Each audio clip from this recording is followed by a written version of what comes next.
Magandang gabi po, Luzon, Visayas at Mindanao. Pinagtulungang gulpihin ng magkapatid na estudyante ang isang guro sa Davao de Oro. Nagalit umano ang isa sa mga estudyante nang sitahin ang suot niyang hikaw na bawal sa mga lalaki sa paaralan. Nakatutok si Jandy Esteban ng GMA Regional TV. Kinukumpronta nung una ng isang guro ang isang lalaking estudyante nang biglang umamba ng suntok ang estudyante hanggang tamaan na siya sa mukha. Sinuntok na rin siya sa likod ng isa pang estudyante. Ilang segundong pinagtulungan ng dalawa ang guro bago sila nadamba at naawat ng mga kaeskwela. Viral na ang video nakuha sa covered court ng Elizalde National High School sa Maco, Davao de Oro kahapon. Salaysay umano sa Maco Police ng guro, sinita niya ang hikaw ng lalaking estudyante dahil labag sa kanilang school policy. Pero nagalit ito at nanuntok at tinulungan pa ng kapatid nitong estudyante pa rin. Sugatan ang guro dahil sa panggugulpi. Pinutahan ng GMA Regional TV 1 Mindanao ang eskwelahan pero hindi kami pinapasok. Tumanggi rin ang school principal sa on-cam interview. Pero ayon sa DepEd Davao Region, inilapit na ang insidente sa School Guidance Office para sa administrative action. Dinala rin sa Municipal Social Welfare and Development Office o MSWDO ang dalawang menor de edad na estudyante. Ang DepEd Davao de Oro Division iniimbestigahan na raw ang insidente. We're still awaiting the final and the official incident report coming from the Schools Division Office of Davao de Oro. Ang magtutulo submitted himself for a medical intervention because of what transpired. Jandy Esteban, Nakatuto, 24 Oras. Gumugulong na sa Senado ang pag-amyenda sa EPIRA Law, ang batas na hadlang sa utos ng Pangulo na alisin na ang system loss sa mga bayarin sa electricity bill. Pero ayon sa isang grupo, may isa pang bayarin sa bill sa kuryente na dapat bawasan. Nakatutok si Maki Pulido. Panahon na para tanggalin na natin ang systems loss na pinapasa sa consumer. Pinapasa ito sa consumer at kinakarga sa bill na pinapatungan pa ng value-added tax. Hindi naman kasalanan ng consumer kung bakit nagkaroon ng systems loss. Isa ito sa pinakapinalakpakang bahagi ng ikalimang sona ni Pangulong Bongbong Marcos. Ang kagustuhan ng Pangulo na tanggalin na sa singil ng kuryente ang system loss. System loss ang nawawalang kuryente habang dumadaloy sa mga kable mula sa mga planta o kaya'y nanakaw tulad halimbawa ng illegal connection. Ibig sabihin lang, hindi mo ito kinonsumo pero sinisingil sa'yo. So dapat ang mag-absorb niyan ay yung utilities. Diyan dapat nila maipakita yung kanilang efficiency o kagandahan ng kanilang operasyon. Nasa 5% ng iyong total bill ang system loss kung Meralco customer ka. Aabot naman ito ng 8 to 12% sa mga rural electric cooperative. Ang system loss na yan, pinapatawan pa ng 12% na VAT o value-added tax. 127 kilowatts ang kinonsumo ni Ria noong Mayo at ang electric bill niya ay 1,800 pesos. Sa bill na yan, 101 pesos ang system loss. Parang hindi mo naman ma-feel yung 100 pesos na matatanggal sa yung system loss. So, dapat siguro medyo lakihan pa ng konti. Pero hindi ura-uradang mangyayari ang gusto ng Pangulo. Sabi ni Energy Regulatory Commission Chair, Attorney Francis Attornino Juan, kailangan amyendahan muna ang EPIRA Law na pinapayagan ang pangungulekta nito. Pinapayagan kasi ng batas na mabawi ng mga distribution companies ang mga gastos sa paghatid ng kuryente. Naglagay lang ng cap ang ERC na dapat hindi hihigit sa 6.5% ang system loss. Dahil nga ito ay pwedeng may kapabayaan din ang mga utilities, kaya't mayroon siyang cap na pinatutupad namin. Pero meron talagang porsyento ng mga system losses na talagang kahit ano pa ang gawin ng mga utilities natin ay hindi talaga nila ito may iwasan. Dahil talagang nangangawala yung kuryente kapag ito'y dumaloy sa linya niya. Ang pag-amyenda sa EPIRA Law dinidinig na sa Senado. Sang-ayon si Senator Erwin Tulfo na hindi dapat singilin sa consumers ang system loss. Naka-first hearing na tayo, so second, third, and then ibababa lang po natin for sponsorship. Handa raw makipagdiskusyon ng Meralco kaugnay ng panukalang pag-amyenda sa EPIRA Law. Pero dapat din daw makitang ang system laws ay common operational aspect ng pag-deliver ng kuryente. Namumuhunan daw ang Meralco sa mga pasilidad at teknolohiya, kaya hindi sila lumalampas sa 6.5% cap na itinakda ng ERC. Ayon naman sa Philippine Rural Electric Cooperative Association na may mga miyembrong 121 electric cooperatives sa buong bansa, kakayanin lamang nilang tanggalin ang system loss kung may subsidiya mula sa gobyerno. Bilang mga electric cooperatives non-stock non-profit, wala hong provision or wala hong pondo na nakalaan para saluhin ang mga gastusin na ito. Matagal ang panawagan ng Power for People Coalition na tanggalin ang system loss. Pero ang tunay daw na makakaluwag ay kung mabawasan ang generation charge na 65% ng electric bill. Sabi ng Power for People Coalition, kung gumamit ng renewable energy ang mga generation company sa halip na coal at liquefied natural gas, malaki ang matatapyas dyan.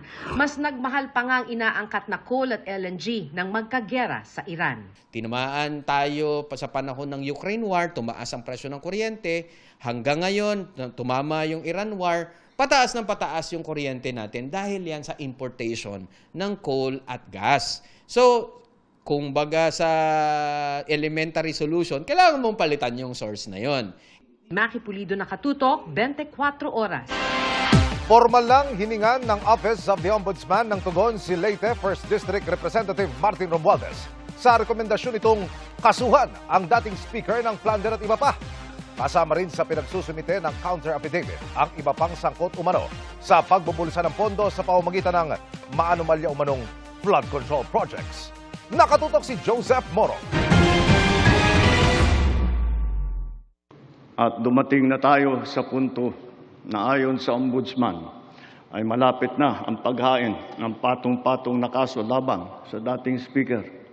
Isang araw matapos itong sabihin ni Pangulong Bongbong Marcos sa kanyang State of the Nation address, inanunsyo ng Office of the Ombudsman na pinasasagot na si dating Speaker Martin Romualdez sa mga rekomendasyon na kaso kabilang ang plunder, graft, direct at indirect bribery at money laundering na inihain laban sa kanya kaugnay sa umano'y anomalya sa flood control projects ng Special Panel of Investigators. Ayon kay Assistant Ombudsman Miko Clavano, nag-issue ang preliminary investigation team ng utos kay Romualdez para maghain ng counter affidavit. Gayon din sa lagpas 10 iba pang respondents kasama si dating Congressman Saldico na ngayon ay nagtatago sa Europa at humihingi ng asylum doon. Binigyan sila ng 15 araw para sumagot at pagkatapos ito ay resolvehin na ng Ombudsman kung may sapat na ebidensya para isampa ang kaso sa Sandigan Bayan. Nitong July 20, inirekomenda ng mga investigador ng Ombudsman na kasuhan sina Romualdez, Co. at 8 individual na miyembro ng mga korporasyon na umano'y humawak ng mga pera galing sa mga kickback para sa kapakinabangan ni Romualdez. Ayon sa Special Panel of Investigators, nagkamal sila na nasa 56 billion pesos mula sa flood control projects at itinago ang mga perang ito sa mga korporasyon mula 2022 hanggang 2025. Nagsimula daw ang delivery ng mga pera noong 2021 sa bahay ni Romualdez sa McKinley sa Forbes Park base sa testimonya ng siyam na nagpakilalang dating bodyguards ni Co. Nasundan ito ng delivery sa iba pang mga bahay ni Romualdez sa Aguado Street sa Maynila malapit sa Malacanang, Manila Polo Club Townhouse at Nara Avenue at Tamarin Street sa Forbes Park. Kung susumahin ang bilang ng mga maleta sa affidavit na umuni i-deliver ni Co kay Romualdez ay hindi ito bababa sa 289 na mga maleta. Ayon pa sa mga investigador ng Ombudsman, ang mga pera ay pinasok sa iba't ibang kumpanya ni Romualdez katulong ang isang Jocelyn Sereno na malapit na personal aide ng dating speaker at isang abogado na si Jose Paras na nagkokontrol umano ng iba't ibang korporasyon para kay Romualdez. Wala pang tugon sa ngayon si Romualdez nang hingan namin ng pahayag. Pero naano na niyang sinabing wala siyang ginawang labag sa batas at handa siyang patunayan ito. Hinihingan din namin ng tugon ng iba pang mga respondent. Joseph Morong, Nakatutok 24 Oras. Sayang umano sa oras kaya hindi pinanood ni Vice President Sara Duterte ang ikalimang State of the Nation address ni Pangulong Bongbong Marcos. Iginit niyang dawit ang Pangulo sa flood control scam dahil pumirma umano sa budget na maraming insertion at wag na raw anya umasang may makukulong na kongresista. Nakatutok si Marisol Abduraman. Tulad ng nakaraang taon, hindi nanood ng State of the Nation address ni Pangulong Bongbong Marcos si Vice President Sara Duterte. And I truly believe it is a waste of time the Philippines system. Nasa The Hague ngayon ang bise para dumalaw sa kanyang amang si dating Pangulong Rodrigo Duterte na naharap sa kasong Crimes Against Humanity sa International Criminal Court. Di man niya pinanood, may mga banat siya sa Pangulo. Sinasabi niya na lang yan ngayon na parang ako yung nagsabi ng mahiya naman kayo para mailayo niya yung sarili niya doon sa flood control scandal. Unfortunately, hindi niya pwedeng gawin na ilayo niya yung sarili niya doon sa korupsyon sa flood control scandal kasi siya yung pumirma ng budget. Ipiniliwanag ng bise kung bakit umunodawit din ang Pangulo sa kontrobersya sa budget insertions at flood control projects. Pumirma ka ng budget na alam mo madaming insertions, na alam mo yung NEP mo hindi na siya yung lumabas na GAA.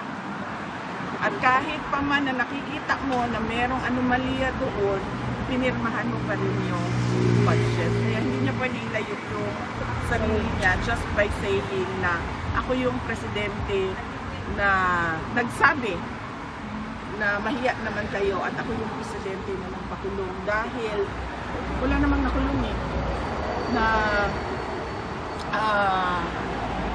walang nakulong na mga tao na tumanggap ng mga maleta na galing sa flood control scandal. Sabi pa ng bise, huwag na rin daw asahan ng publiko na makukulong ang dating speaker at pinsan ng Pangulo na si Congressman Martin Romualdez o sinumang miyembro ng House of Representatives. Katulad din daw yan sa 20 pesos na bigas na ipinangako niya sa bayan. Doon tayo sa 20 ang bigas. Tinupad ba hindi? May makukulong before Christmas. Tinupad ba? Wala. So bakit pa kayo naniniwala? Budol. Sinusubukan pang kunin ng GMA News ang panig ng Malacanang kaugnay sa mga sinabi ng bise. Marisol Abduraman, nakatutok 24 oras. Patay ang isang pulis matapos magulungan ng 10-wheeler ang minamaneho niyang motorsiklo. Ang biktima, posibleng inantok umano sa biyahe dahil 24 oras na naka-duty sa zona. Nakatutok si James Agustin. Nakunan sa CCTV ang pagdaan ng 10-wheeler sa C3 Road sa Caloocan pasado alas 2 na madaling araw kanina. Ang sumunod na nakita, isang motorcycle rider na nakatumba sa kalsada. Hindi man nahagip sa CCTV, nagulungan pala ng truck ang rider. Dinala ang rider sa ospital pero dineklarang dead on arrival. Ayon sa isang saksi sa 5th Avenue pa lang ay nakasabay na niya ang rider. Napansin ko na gumigiwang na siya, nagpaling-paling na. Sa unahan namin may trailer. Pagdating doon sa trailer, gusto niyang umovertake. Pagpaling niyang ganun, pumalo siya doon sa driver side. Pagpalo niya sa driver side, kumaskas na siya doon. Pagkaskas, doon na siya natumba sa may gitna. At doon na siya kinain ng 2 gulong. Kinumpirma ng mga kaanak na isang pulis ang 33 anyos sa rider. Pauwi na raw ang pulis sa kanyang bahay sa Caloocan mula sa kanyang duty sa zona nang mangyari ang aksidente. Galing po siya sa zona kasi naka-duty siya 24 hours po. Siguro yung pagiwang-gewang na yun, sa sobrang antok niya na, ikaw ba naman mag-duty ng ganong oras, tas nakamotor ka, di ba? Halos magpo 4 years lang siyang naging pulis eh. Siyempre, napakasakit naman po. Nasa kusudian ng Caloocan Police ang 37 anyos sa truck driver. Galing daw siyang Pampanga at i-deliver ang mga kargang hollow blocks sa Malabon. Nagulat na lang po ako nung biglang bumangga sa sa truck. Pagtingin ko naka-andosay na yung tao. Humingi po ako ng pasensya sa kanya kasi hindi naman po namin kagustuhan yung ganyan. Maharap ang truck driver sa reklamong reckless imprudence resulting in homicide and damage to property. James Agustin, nakatutok, 24 oras. Nasa ombudsman na ang mga isinumiting ebidensya ni Senador Ping Lacson kaugnay ng mga questionable umanong infrastructure project sa Taguig. Ang alegasyong may ghost project umano sa mga ito. Tinawag na malisyoso ni Senador Alan Peter Cayetano, mister ni Taguig Mayor Lani Cayetano. At nakatutok si Ian Cruz. Isinumiti na raw ni Senador Ping Lacson at kanyang team sa Office of the Ombudsman ang mga ebidensyang kanilang nakalap tungkol sa umunoy mga questionabling infrastructure projects sa Taguig City na baluarte ni Senate Minority Leader Senador Alan Peter Cayetano. Naniniwala si Lacson na sapat na ang mga ebidensya para magsampa ng mga kasong plunder, malversation at paglabag sa anti-graft law laban sa mga responsable. Ani Lacson, kakaiba ang mga anomalya sa Taguig sa mga questionabling flood control projects na una nilang nadokumento sa Bulacan. Gumamit umano ng old and new tricks ang mga infrastructure projects sa Taguig.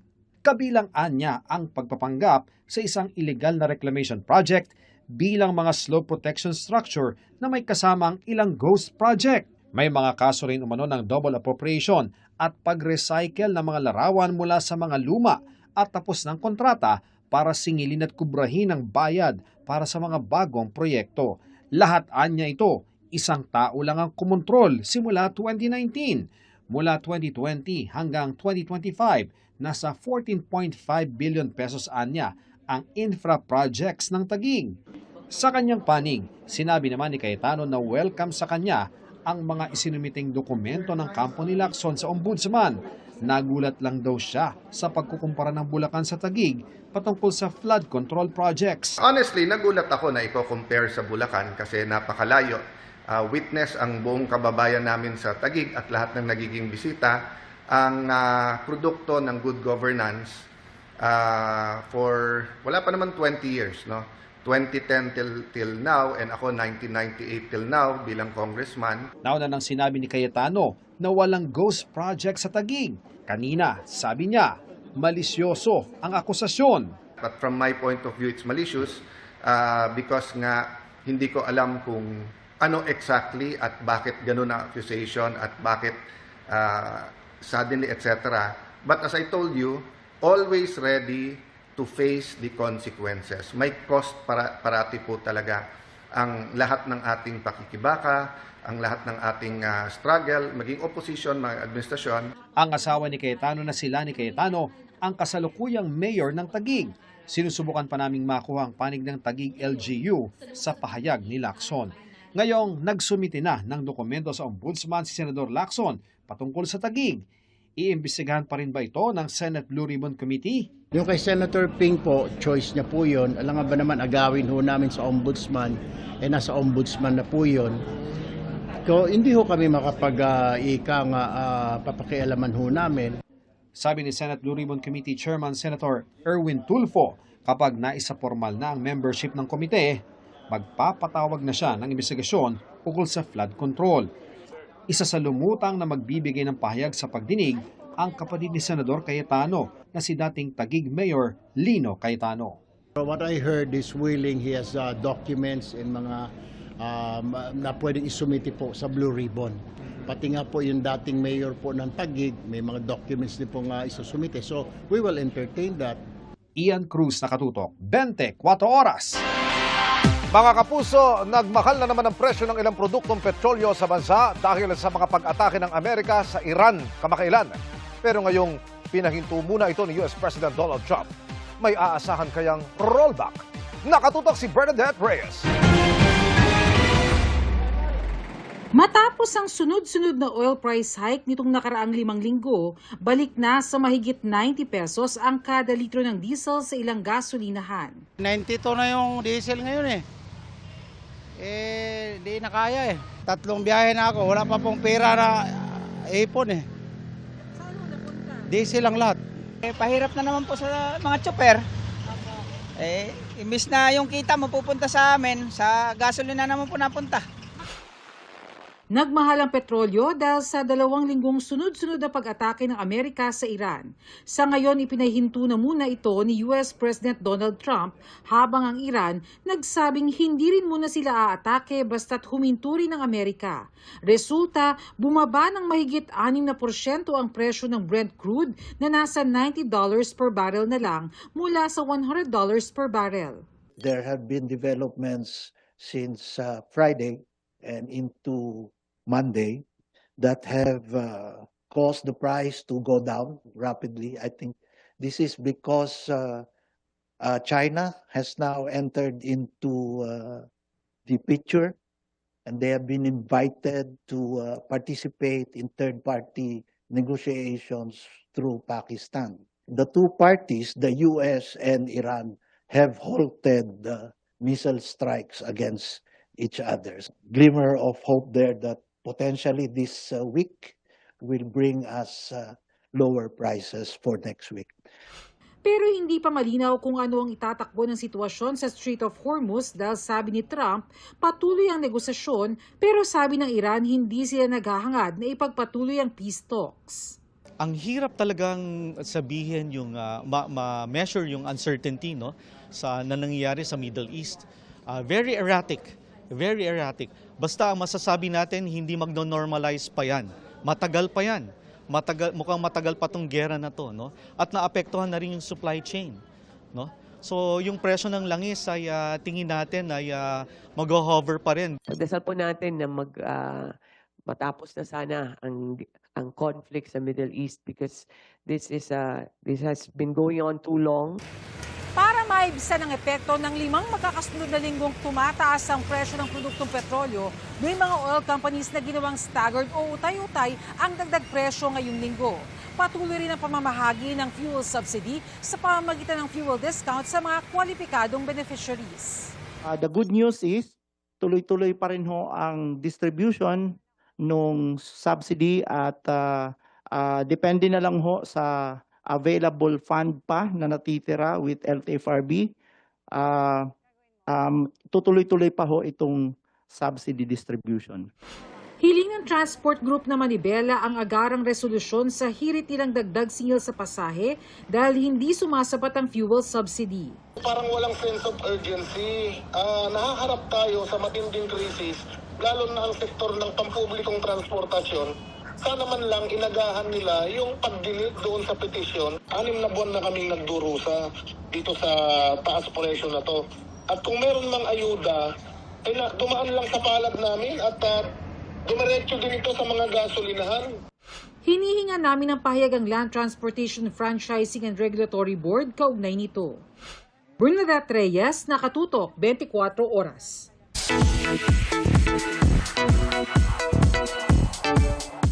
Good evening mga kapuso! Proud mom si Chris Bernal na sobrang ini-enjoy ang bawat milestone ng kanyang anak. May plans pa ba siyang sundan ang kanyang unika iha? Makichika kay Athena Imperial.